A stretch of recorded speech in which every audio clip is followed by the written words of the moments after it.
Hey everyone, welcome to the VR CEO podcast, sponsored by the amazing VR conferencing and education tool, Roomy. Woohoo! Why me when you can Roomy? Get it? Roomy? Pretty awesome. Good stuff. 3, 2, 1. Excellent. Welcome, Melissah Smith. Thank you so much for joining me on, you're literally the second person on the brand new VR CEO podcast. So How appreciate that. fantastic. What a privilege. Thank you. Yeah. It's really wonderful to have you here too, because I think we connected through Twitter, I believe is what it was. Yes, and your thousands and thousands of followers. Yes, we did.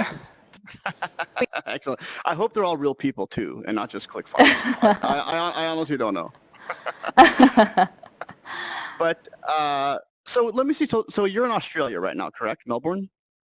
I am in Melbourne, Australia. There's some bushfires surrounding us right now. Not very exciting, but quite hot indeed. How hot is it over there right now? Well, I can't convert because I am Australian and I am useless in that department, but we're about 35 degrees today, so it's pretty hot. I'm imagining around 90 degrees Oh my Fahrenheit, gosh. thereabouts. Yeah. Yeah, and I bet it's pretty dry, right? Very, very dry. However, the north of Australia has been raining, so, we can't complain. Oh, that's good. Great. Yeah, I've never been. So I actually ran a company before this one, and we had clients in Australia, and we currently have clients in Australia with this company, but I've never been there. Oh gosh, you must come. I Most agree. Americans are very scared to come to Australia because they hear these wild stories about crocodiles, snakes, and spiders. Apparently, some of the most dangerous animals on the planet live here. I don't get to see them so often in the city, but I think Americans think that they're everywhere. Uh, yeah, I think I might be one of those Americans. It seems like what what is going on with Australia? Like every time I look at and I don't believe it. I don't think it's true, but when I look at the news, it seems like every fifth surfer is getting eaten by a great white. Spiders the size of a VW. Like, what's going on? Well, the idea of spreading that news, it's called fake news, which you'd be familiar with, Yeah. is so that you get so intrigued and you get so brave that you come over to Australia and it becomes your tourism destination of choice. Interesting. Pretty Interesting. smart tourism marketing, huh? It totally makes sense. Yeah. Yeah. Yeah. Completely makes sense to me. So yeah, I will definitely try it out. Definitely go there. Actually, I'm not worried about getting eaten by a great white or stung by a crazy spider. It's the flight. It's like 15 hours, something like that. And you haven't learnt yet to take a sleeping pill? That's a I thought very that's a good big point. thing in America, no? The one they're prescribed to every other person. Yeah. So, although my sleeping pill of choice is like a giant glass of whiskey, that puts me out. So I'm happy to do It that. makes me want to get on the chair on the flight and start dancing. So that doesn't work for me. But America has this amazing pharmaceutical pill called Avil PM, and I'm right up for it. Amen, sister. Yeah, that does the trick, doesn't it? That does the But it's trick. quite Oh, easy. Flying that far is actually pretty awesome.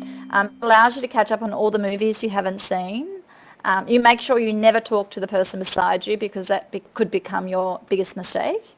But you watch movies, you sleep, you eat, and you just chill. And you do not, under any circumstance, turn on your laptop computer.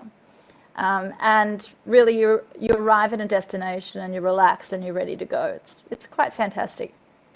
I love that. That's a great strategy, actually.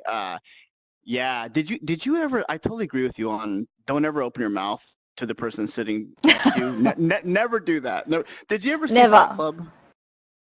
I have seen it a long time ago, but Yeah. not for a while. So there's a scene in there that stuck with me as a business traveler, and he's on this business trip, and he calls like the people you meet in elevators, the people in cabs, the people in on planes. He calls them single-serving friends. It's the perfect description of It that really relationship. is. Yeah. Yeah. But a I bet long you. flight, not a good idea. Not a good idea. No, no, no, no, no, no, no. All right, well, let's get into you. So you're quite incredible, to be honest with you. You're pretty impressive. I took down, hopefully I got these right. I just tried listing your many pretty amazing accomplishments that make me feel like all I do is binge on Netflix. So thank you for that. Appreciate that. So tell us about yourself, like where your journey, like from, birth or wherever you want to start to now. Yeah, I'll probably give you a quick snapshot. I grew up on a property, so I have quite the affinity for farmers and for people on the land. We unfortunately in Australia have long periods of drought, which is shortly followed with flooding, which can be quite devastating to farmers.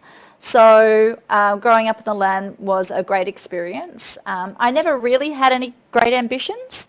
I didn't really feel the need to be successful or to be anyone in particular. But I just sort of fell into this journey of being in marketing. I've been in marketing for 28 years, so a really long time. I started off in an advertising agency writing copy, and then moved into television and then marketing. So a pretty easy transition into the field. I learnt a lot. I had amazing mentors. I had amazing bosses. And I had really good colleagues around me that were all trying to go somewhere. And I think that at some point spurred me on to want to be something more than what I was on that particular day. I started my first company when I was 25, Insomnia Marketing. It was very successful. And it was a great company. It worked mainly with large corporations, and we did marketing and PR and investor relations. And 5 years on, I thought to myself, this is a great business. It gives me an amazing income and an amazing lifestyle, but I'm not really doing anything that's different to what everyone else is doing. And one of my former clients, who then became one of my colleagues or somebody who worked with me at Marketing Eye, had a baby. And it made me think, well, what's a transition for a woman who wants to go on and have a family? How do they still stay at the same level they did in corporate and have an amazing career, but also have the flexibility to have a family? And I thought about, well, what else do companies need to have a better customer experience? What is it that they're looking for in the small to medium-sized enterprise market? Because that was really, at that point, quite untapped. Like, there was no real major global player. And all of a sudden, this ambition set in, and I wanted to do things differently. I wanted to create this outsourced marketing department that did everything for a company under one roof with all full-time staff and no freelancers. Pretty different to, I suppose, where a lot of these new disruptive models have come about. And we built Marketing Eye. Christina came and worked for me. She's my first employee, and she's still here today. And Awesome. she was able to have her 3 children and keep her job and work at the same level that she did in corporate, and that was really what that was about. At some point along the way, I decided to start a media company. Marketing Eye magazine is very popular amongst entrepreneurs and marketers. It's sold in the US and in Australia, which is great. And I wrote a few blogs, and I think you would know from tweeting. I'm not sure whether you're a blogger or not, but sometimes some things really get traction. And I often talk about marketing and I often talk about entrepreneurship, but I also talk about life. And I'm really happy to put it all out there. And one of the stories I wrote some years ago, and it probably is 8 or 9 years ago now, was how a woman can make a man more successful. And really, it was my most popular blog I've ever written. It was picked up by many editorials, as well as millions and millions of people read it. And this is before blogging became such a big thing. And what that did for my company and for my brand was really put us on the map for a good reason and also for a bad reason. I was really thinking about my friends and them complaining about their husbands not being as successful as they'd like them to be. And I thought about, well, really, what is the answer to that? And I kind of reverted back to the 1950s. And I, wrote things like, wear lipstick, look sexy, learn about what they do at work and have intelligent conversations with them. Pump them up continually, make life easy for them. So if you want them to be more successful, it's all about pushing them up and making their life easy and giving them every opportunity to succeed. It was very tongue-in-cheek, by the way, of course. Wearing lipstick I don't even wear lipstick half the time. So, but it really set us on the map from a global scale. And we probably would have got 100,000 negative comments, as you would imagine. But it got people talking, and it made us realize that that's a platform that we should be using. And of course, the latest, which you're aware of, is robotic marketing. In business, you learn a lot of things, and I've been in marketing, as I said, 28 years, and you can see where you fail as a business or where you could do things better. And if you've been in technology marketing for 23 years, you're always hearing from your clients talk about technology and talking about new ways they're inventing new technologies or disrupting the market or doing things differently or thinking differently. And it really is a roll-on effect because it made me think differently. It made me look at my own business and go, well, how can I disrupt my own business to make it a better business? And, eventually I came up with the concept robotic marketer. Basically, it's the perfect marketing colleague, and it writes marketing strategies without a human being involved. Much better than I could ever write one. And I've written thousands of marketing strategies over the years, and I constantly want to be better at writing marketing strategies. But yet this technology, pushes out a marketing strategy in 31 minutes at this point in time than I could ever dream of doing. And it's 40 pages plus a deep analysis of all your competitors, all the market, what tactics you should use based on predictive analytics and predictive data, and really uses machine learning to the best of its capability. And that's exciting, and that's really where my future lies and my team's future lies. But that's, in a nutshell, that's my quick journey. But it's been a very exciting one. I've learnt a lot. Being an entrepreneur is very, very rewarding, but it's also very hard work, as you know. That's amazing. Yeah. It's first of all very impressive, amazing journey. I love your incredibly unapologetic approach to blogging, to life, to business. One thing that really resonated with you when I was reading about you online. So really amazing stuff. And it's funny because the entrepreneurial journey is, as you know, not easy. And what I tell people is, first of all, obviously you need to be a risk taker. So I'm not even going to mention that. You need to have grit to be an entrepreneur. And being an entrepreneur is essentially slowly going broke until you hit it. Yeah. So it's slowly going poor. But work hard, build trust, and you'll be successful. But I want to hit on a couple of the topics that you mentioned throughout this journey. But we'll start with the latter first. So AI, machine learning, that's impressive. I will be honest with you. I know about robotic marketer. I did not know that about robotic marketer. I honestly didn't know what it was when I was, other than you do it. So how is that possible to build an entire marketing strategy? Are you relying on inputs? It sounds like it's very data driven. So we had hundreds and hundreds, or actually more than hundreds, thousands of marketing strategies and recorded marketing workshops that we were able to create a machine learning environment out of. And that was really quite unique because I don't know what actually possessed us to tape every single workshop that related to a marketing strategy and also mark those marketing strategies, but we did. And in hindsight, thank gosh we did, because that created Robotic Marketer, or at least the platform to do that. The other thing is looking at, okay, how do we obtain market research? How do we obtain information on competitors?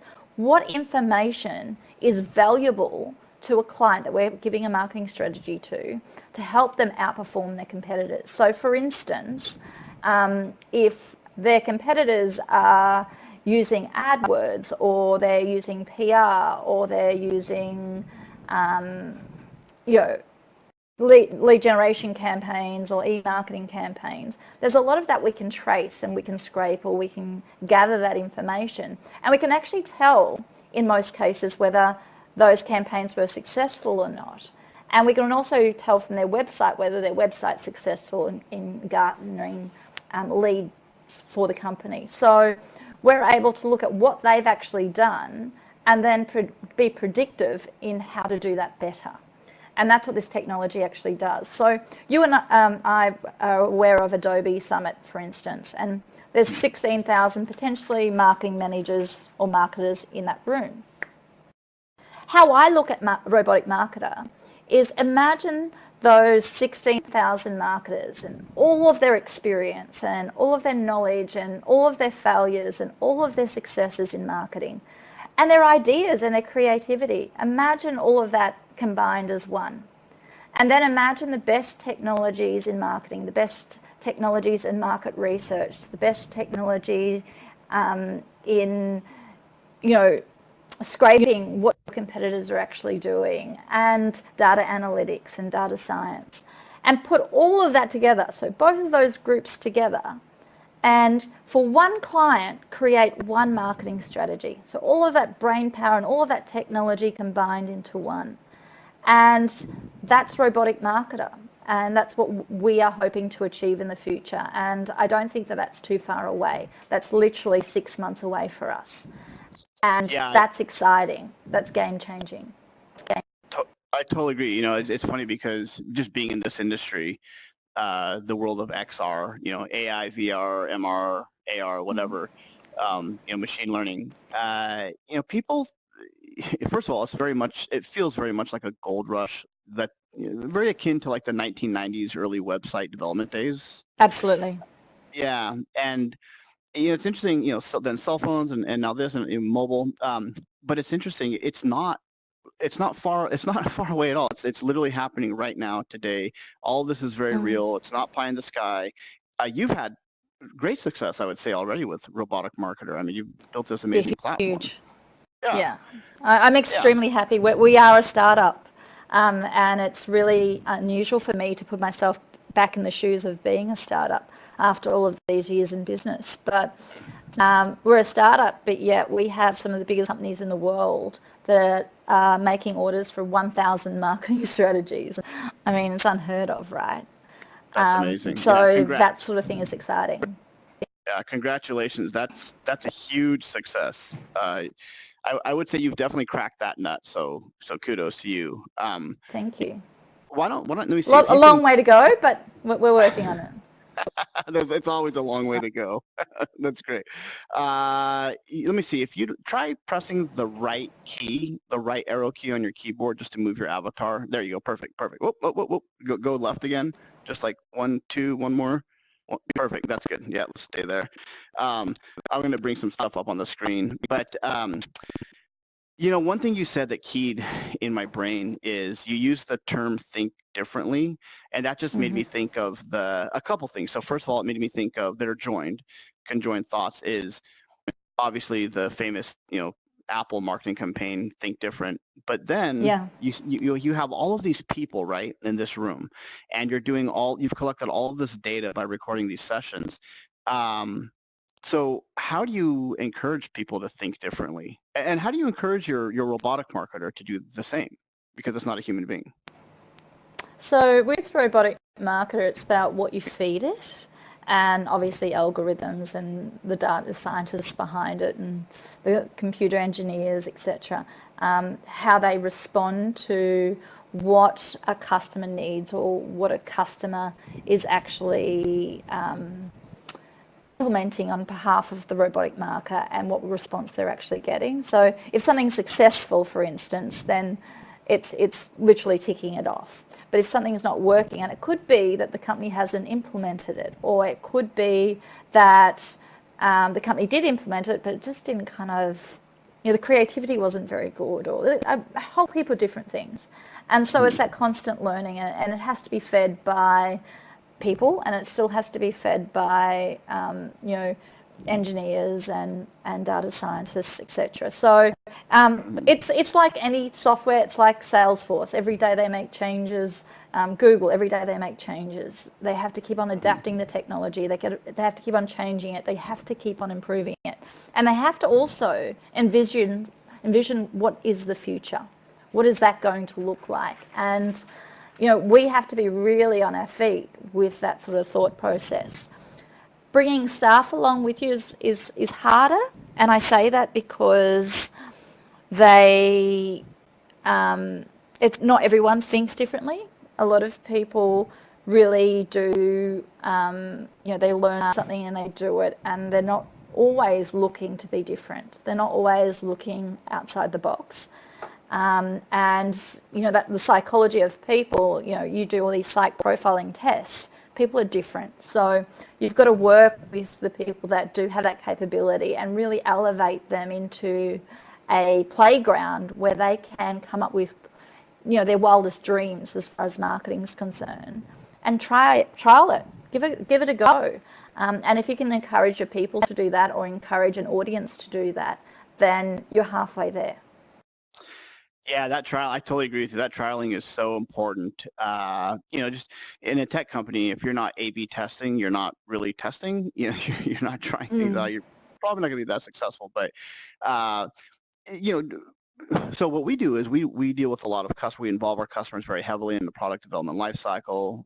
We use Agile and Scrum. If people aren't familiar with that, just Google it. It'll come up. But that having the customer or whoever you're marketing, like in your instance, whoever you're marketing to, I'm assuming you would have them involved in the process to help, build a successful campaign, even through robotic marketer using those inputs. Yeah. Well, you kind of have to. They're at the cold of, dealing with their own market and implementing that marketing strategy, or working with other agencies to implement that marketing strategy. So their feedback is imperative to improve any technology, matter whether it's been around for 1 month, 10 years, 20 years, 100 years, you've still got to keep on improving it. And the minute you stop improving that technology, someone's going to overtake it, and somebody's going to do it better. So without that customer feedback, the technology is nothing. We'll never know whether something is successful or not. We won't have the ability to improve at a level we can by engaging with those customers that are using it on a day-to-day basis. Absolutely. That I think that goes a lot to just keeping their trust as well. Like, hey, we've heard your feedback and we're taking action on it. Yeah, and I think that's really important to do, is to earn their trust. We are unapologetic, as you say, with the fact that we are an early stage business. We are going to be improving so fast and so dramatically over the next 6 months. And we're going to be doing things that are very, very different, like putting APIs into accounting software and really making marketing more accountable to the financial positioning of a company. And that's huge. I mean, we don't do that in our industry. And that's scary for marketers. And accountants are like, oh, do we really need to do that? So it's going into new unfamiliar territory. And it's like, well, how do you bring everyone together? How do you get people to understand that it's going to benefit the bottom line of a company? It's going to help you sell more products. It's going to help you sell more profitable products or services. It's a challenge, and I think that's going to be one of our biggest ones that we face. Yeah, I totally agree with you there. That's when going back to what you said about, just our conversation around, thinking differently, then think different, the marketing campaign. It in that specific regard, what you just mentioned, it concerns me, and I'm not sure quite yet how it concerns me. It's just a fleeting thought I had around, well, everyone in Silicon Valley, where that message generated, hey, think different. It seems like we've now entered into this strange era of no, everybody thinks the same, and that's gotta, you know what I mean? You know what I'm saying? Like, it's gotta impact the marketing strategy. Yeah, absolutely. And I suppose that robot, it's not robotics, of course, but we call it a robot. That robot, if it's not thinking differently every single marketing strategy, then it's all the same. Yeah, yeah, So it's all. If your entire market is walking one way, you don't walk the same way as them. You walk the opposite way, right? Yeah, So it absolutely. really, I think thinking the same and thinking differently, in some ways they sit side by side, but in other ways, if you do one and not the other, then you may not be relevant anymore. That's right. That's right. Especially, I mean, that's obviously very bad news for any startup, early stage or otherwise, right? Like, it's probably not the best thing to do. One thing I was thinking of, let me see if I can pull it up here, is the customer. Let me pull up a different image. The customer decision journey. First of all, just mere curiosity. I don't know if you can right click and see this or not, but does this apply? And I'm assuming this was something I got out of McKinsey. I think it was a white paper. Essentially just, initial consideration, they evaluate, they purchase, and then, you enter into this loyalty loop. It's still relevant? It kind of sounds like it is with social media marketing now. Yeah, maybe not. Okay. I don't know what goes on inside McKinsey as a whole. They're obviously one of the top consulting firms in the world. But sometimes when I look at some of their stuff that comes to me by default, I go, well, that's very old school. That's very, 10 years ago. So I suppose that's why so many smaller players disrupt bigger organizations, and it happens over and over again in lots of different industry sectors. If you don't change fast enough, if you have a structure that doesn't allow for people to really explore what is possible, even if they get it wrong, then I think it's very hard to stay relevant. Now, McKinsey is, hats off to them. They're obviously an amazing global brand. But I just don't know how much they've invested in becoming more relevant and really understanding that people buy for different reasons now. You might have a Kardashian put on some red lipstick and all of a sudden that sells out. Now, how does that fit into the loyalty loop? It doesn't. Because, the next person might be Gwyneth Paltrow, wearing a purple lipstick, and that same market just flips. So I think where the market's changed, people have changed, buying habits have changed. Loyalty is not what it used to be. Are people really as loyal as they once were? Like in the 80s, you were loyal to Reebok or you were loyal to Nike. Now, are consumers loyal to that one brand? I would say in a majority, no, they're not. That's interesting. I totally agree with you there. One thing we've actually done at our own company is actively, kind of stay away from these large, enterprise-driven, strategy saying, hey, everybody do this. Well, if you're doing that, like you said, everybody's doing that, so you're not differentiating yourself. Right. Yeah, not a good plan. If you're an early stage company, if you're as well, you're kind of a slovenly beast, and it makes sense to do that. So you should still, be aware of these things, of course. But one of the things he said about Nike that's interesting. So just for the thought. So I grew up. I was born in '72, and I was, kind of. Oh, you're so old. Gosh. I'm basically 1 foot in the grave. You're ancient. I think we might be You'll the be same 50 age, before me by 1 year. Awesome. I think I'll be 50 by 1 month, but anyway. Yeah. Thanks for the reminder. I appreciate that. So yeah, the interview's been great. I'll talk to you later. So, in the 80s, I remember I had these, and I'm not a marketer by any stretch of the imagination, but when I was kind of coming up, Nike, just do it. That was, their big slogan, which still is, and it's amazing. And it's Yeah. interesting because they're not a Kardashian throwing on a pair of Nikes that everybody wears. They're actually not marketing their shoes. They're marketing athleticism, I think. Is that right? They're marketing athletes. That's kind of, Yeah, that's right. They are. yeah. So, if you want to be fit like Michael Jordan or, an NFL player, Steven Jackson, for instance, if you want to be fit like these guys, then you wear Nike. Yeah, of course you do. And Yeah. you'll be as fit as Yeah. them. Yeah. Of course. I've Of course. tried that. It doesn't work out for me. The theory is there. I understand it. I've even tried on a tennis outfit and bought it and got the whole kit going and went out with a new racket with the right racket that you're supposed to have that the great tennis players use and miss the ball every single time. So, the theory is there, but I don't know if it's a follow through. But Nike's really interesting because we have a market that's coming through that's a little bit more socially conscious. And Nike, all the talk of sweatshops, etc., and other brands, by the way, it has to have had some impact on their sales, and it has to have had some impact on the loyalty that they had previously with their clients. And I'm really interested, and I don't know the answer to that, but I'm really interested with what they're doing to counteract that. Are they looking at the big picture in the future so that somebody doesn't come in and, sign up all the great athletes to be their ambassadors and wear their clothing that happens to do things from an ethical perspective?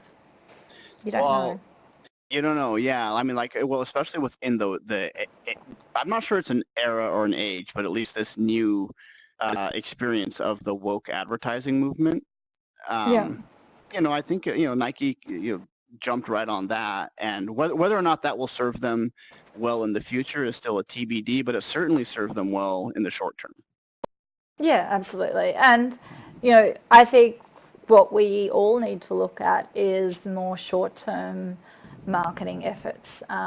We used to do marketing strategies, 20 years ago that lasted for 5 or 10 years, which is crazy because we don't know what's going to change month to month these days. And I suppose that's where a play like a robotic marketer or some of the other different players that are coming out in the market are really advantageous because it can change your marketing plan in a much more agile way. And that's becoming increasingly important because the buyer's changing all the time. Absolutely. Yeah, absolutely. Yeah. Buyer motivations, the buyers themselves. Yeah. It's a very dynamic business to be in. Can't be an easy one either. Yeah. Yeah. One thing, let me see if I'm going to try to pull this up here. One thing I loved, actually, do you need to take a drink or anything real fast? I'm going to grab a pop of my wine that I have here in a straw. Just Yeah, give me 2 right. No, seconds. I have a drink here. I have a rosé From where? Oh, you said from France. So I've decided to join you even though I'm in a different zone. Well, cheers. Cheers to that. What are you drinking? What kind of wine? You said it's a rosé from Cote? What is it? Yeah, it's Minuti. It's from it's from France. It's very, very popular in Saint-Tropez or Monaco. Okay. And it's really cheap, believe it or not. Excellent. So it's one of those amazing rosés. It's lovely and light, really easy to drink. And maybe a couple of bottles in, you realize you're really, really drunk, and that's not a good thing. But up until that point, it's really lovely. Oh, I love that. Or it's the best bottle to drink, right? I don't know if it's cheap, especially. Yeah, I'm drinking. I don't know what this is called. Something. It's got it just had a cool logo on it. I saw it at Trader Joe's, and it was like $8, and it's pretty good. It's not bad. It's not bad. It's a good. What is today? Monday? Yeah, or actually, it's your Yeah. Monday, so it's a good Sunday night wine. Yeah, Now, a fun whatever. fact for you Do is tell. that Australian wines in America are cheaper than in America to purchase. How in the world is that possible? I don't know. Don't know. But that is a fun fact. Do you have any recommendations? Like the only Australian wine I see, which I actually only used to make sangria out of with it, is Yellowtail. Oh no! Throw that away. Never use it. It is only famous in America. No one in Australia drinks Yellowtail, I promise you. I believe No. that. Oh, I believe I that. die. I die. You just said that. Look, it makes an amazing sangria. Throw it in with some bourbon or Wow. whatever, yeah, it's pretty good stuff. So I mean, it's No, basically it really is not. Really is not. Oh gosh. So what do you recommend? What do you recommend? I honestly have no idea. And I love wine. Like I love fermented grapes. They're delicious. Yeah. So how I love wine. Mm-hmm. I don't mind having a glass or two every other day.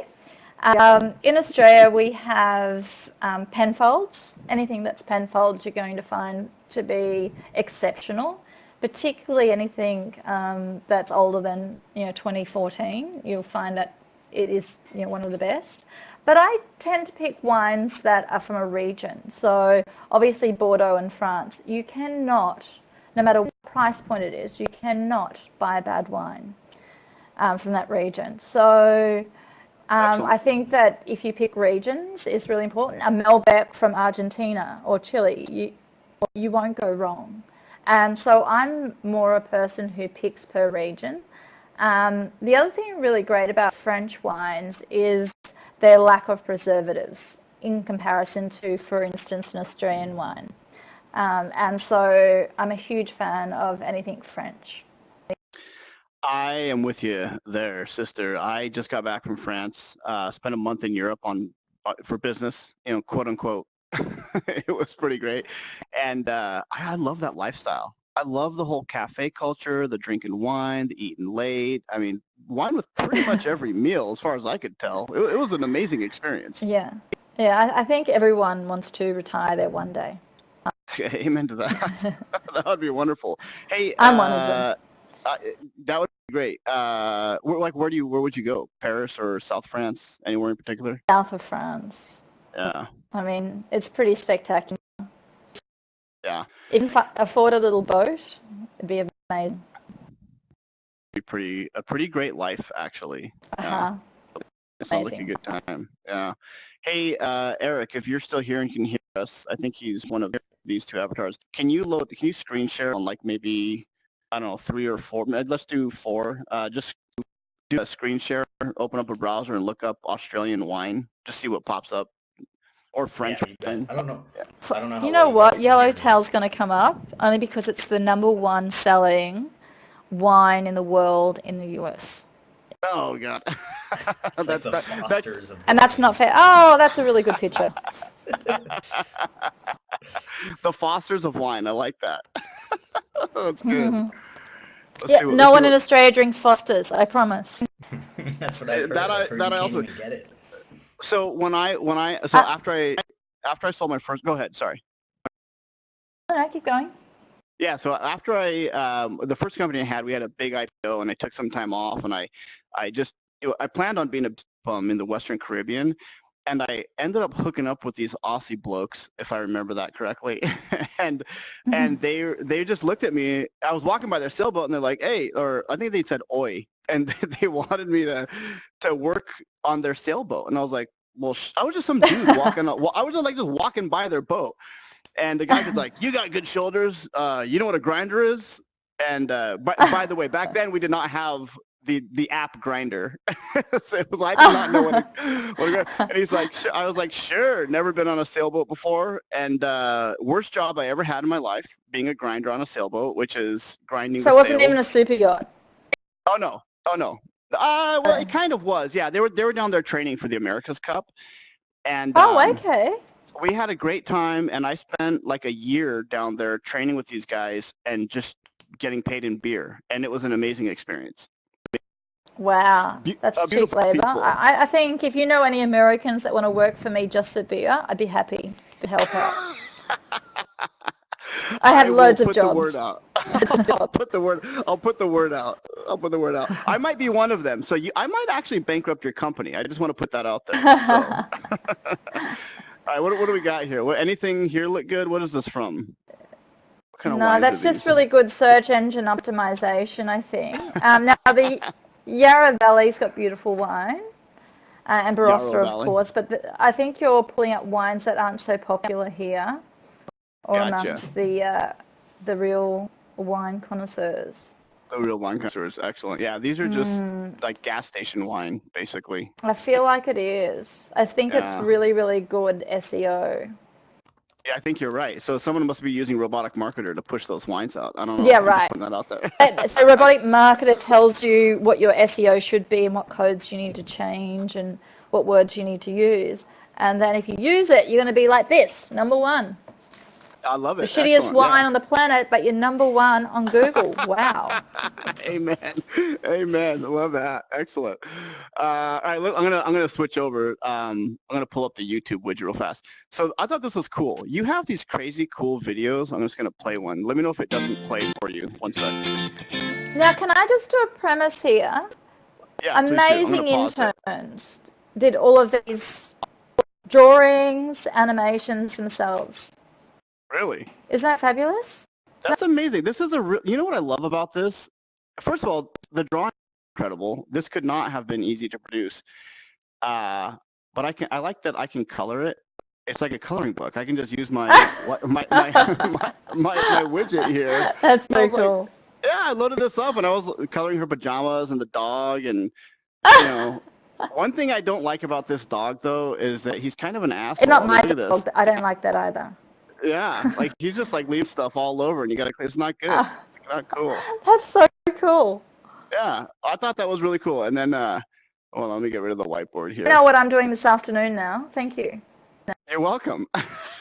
It's a very productive use of time. What can I say? It's great. And does the dog need coffee? No, she needs coffee. Yeah, she needs her. And then she's walking her dog. Gotcha. She is actually cool. me.